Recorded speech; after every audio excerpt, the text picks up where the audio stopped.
बिस्मिल्लाहिर्रहमानिर्रहीम। अस्सलाम वालेकुम नाज़रीन। जो लोग भी यहाँ तुर्की में प्रॉपर्टी में इन्वेस्ट करते हैं, चाहे वो किसी भी पर्पज़ के लिए, चाहे आप यहाँ पे सिटीजनशिप ले रहे हैं या आपका मकसद यहाँ पे इन्वेस्टमेंट करना है रेजिडेंशियल या कमर्शियल प्रॉपर्टी में, तो उनके लिए यहाँ का जो टैक्स सिस्टम है या कितने % टैक्स लेते हैं, तो ये जानना आपके लिए बहुत ज़रूरी है।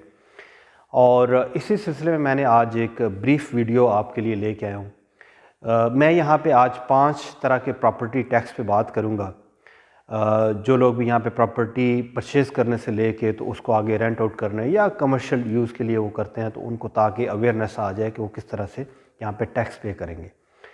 तो नाज़रीन, सबसे पहले जब आप प्रॉपर्टी परचेज़ करते हैं तो यहाँ पे एक परचेजिंग टैक्स होता है या आप उसे टाइटल डीड टैक्स भी कहते हैं, जो कि 4% होता है गवर्नमेंट की तरफ से। नॉर्मली यहाँ पे ये ट्रेंड है कि जो बायर होता है वही 4% पे करता है। सम टाइम ये होता है कि डेवलपर जो है 2% वो पे कर देता है और 2% आप जो ख़रीदार होता है, यहाँ पे जो बायर होता है, तो वो पे करता है। तो ये है आपका सबसे पहले जो परचेज़ करने के टाइम पे आपको परचेजिंग टैक्स या टाइटल डीड टैक्स आप इसे कहते हैं, तो ये 4% है। अच्छा, उसके बाद दूसरे नंबर पे हम यहाँ पे वैट पे आ जाते हैं, जो वैल्यू एडिड टैक्स होता है। ये मैं आप लोगों को यहाँ बताऊँगा कि फॉरेनर्स या लोकल के लिए थोड़ा सा यहाँ पे एक आपको गुंजाइश निकल सकती है। जो फॉरेनर हैं तो वो कैसे इससे बच सकते हैं, लेकिन मैं पहले टैक्स के बारे में आपको बताऊँ कि कितना यहाँ पे वैल्यू एडिड टैक्स कितना होता है। तो जो लोग यहाँ पे स्मॉलर साइज़ का यानी 150 स्क्वायर मीटर से कम जो यहाँ पे आप फ्लैट लेते हैं, जो रेजिडेंशियल फ्लैट आप लेते हैं, तो उस पर 1% है। और अगर आप यहाँ पे 150 स्क्वायर मीटर से अबव लेते हैं तो फिर वो 8% आपको पड़ेगा। ये रेजिडेंशियल प्रॉपर्टी की मैं बात कर रहा हूँ। और अगर आप कमर्शियल प्रॉपर्टी लेते हैं तो उस पर आपको 18% यहाँ पे टैक्स पड़ेगा। अब फॉरेनर जो है, जो यहाँ पे रजिस्टर्ड नहीं है, जिसका रेजिडेंस नहीं है, यहाँ पे पासपोर्ट नहीं है, तो आप अगर दूसरे कंट्री के अंदर हैं, आप वहाँ से आते हैं, आपने यहाँ पे कोई प्रॉपर्टी परचेज़ करनी है, तो उस बेस पे आप एग्जेम्प्ट हो जाएंगे, आप इससे बच सकते हैं। तो ये आपको एक बेनिफिट हो सकता है। तो इसलिए बेहतर है कि आप जब भी प्रॉपर्टी लेने लगे आप हमसे कंसल्ट करें पहले। यहाँ पे रजिस्टर्ड होने से पहले आप प्रॉपर्टी अपनी परचेज़ कर लें, तो आप जो है वो उससे एग्जेम्प्ट हो सकते हैं।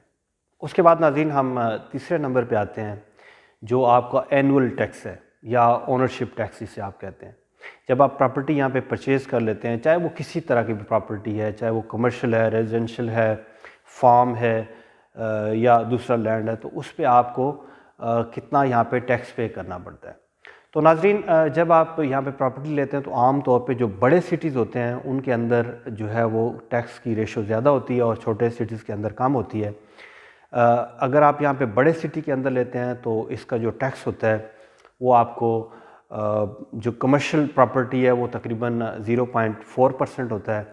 रेजिडेंशियल प्रॉपर्टी और इसके बाद फार्म जो होते हैं उसका आपको 0.2 पड़ता है, और लैंड का जो है वो 0.6 यहाँ पे जो एनुअल टैक्स है वो पड़ता है।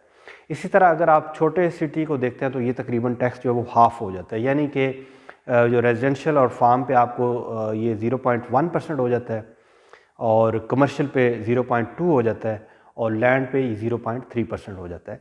ये आपका तीसरे नंबर का जो टैक्स है, जो कि ओनरशिप टैक्स भी कहते हैं इसे, तो ये इस पे ये इतना आपको टैक्स। उसके बाद हम नंबर 4 पे आते हैं कि आपको जो कैपिटल गेन टैक्स है, जो इनकम टैक्स भी जिसे कहते हैं, तो वो कितना होता है आपको।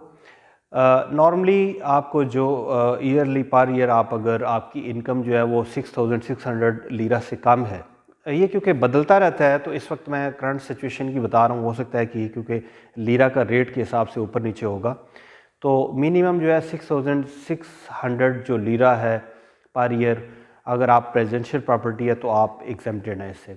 और इसी तरह कमर्शियल प्रॉपर्टी पे अगर 49,000 लीरा अगर पर ईयर आपका आ रहा है, तो इससे या इससे कम आ रहा है, तो आप एग्जेम्प्टेड, आपको कोई टैक्स नहीं देना, इनकम टैक्स। अगर इससे ज़्यादा आपको इनकम यहाँ पे जनरेट हो रही है, तो फिर इसका टैक्स जो है आपको 15% से 40% मुख्तलिफ जो टैक्स के लेवल होते हैं, जितना ज़्यादा होता है तो उस हिसाब से आपको फिर टैक्स ज़्यादा पड़ता है। तो ये आपको यहाँ पे जो इनकम टैक्स पे करना पड़ता है। उसके बाद हम 5वें नंबर पे जो टैक्स है, इनहेरिटेंस एंड गिफ्ट टैक्स, उसके बारे में बात करते हैं। बेसिकली जो ये टैक्स होता है, ये वरासती जिसे कह सकते हैं आप, या डोनेशन वगैरह आपको मिलती है तो उस पर ये टैक्स होता है। ये आम तौर पे लोकल जो यहाँ पे लोग हैं, फॉरेनर्स का कम वास्ता पड़ता है इसमें। तो इस पे तकरीबन 1% से लेके 30% तक ये जो है ना गवर्नमेंट इस पे टैक्स लेती है। और ये डिपेंड करता है आपका कि कितना क्लोज़ रिलेटिव है आपके, या कहाँ से आपको ये मिला है, और किस जगह पे लोकेशन भी डिपेंड करता है, बड़े या छोटे सिटीज़ में या जो टाउन है। तो उस हिसाब से फिर जो गवर्नमेंट है उसने मुकर्रर किए हुए हैं तो वो टैक्स पड़ता है। नाज़रीन, मैं उम्मीद करता हूँ कि आपको ये वीडियो अच्छी लगी होगी। एक जो लोग यहाँ पे प्रॉपर्टी में इन्वेस्ट करना चाहते हैं, सिटीजनशिप लेना चाहते हैं, तो उनके लिए एक मालूमाती वीडियो थी। इंशाल्लाह मैं कोशिश करूँगा कि नेक्स्ट वीडियो के साथ फिर हाज़िर हूँ। इस वक्त के लिए इजाज़त दें। अल्लाह हाफ़िज़।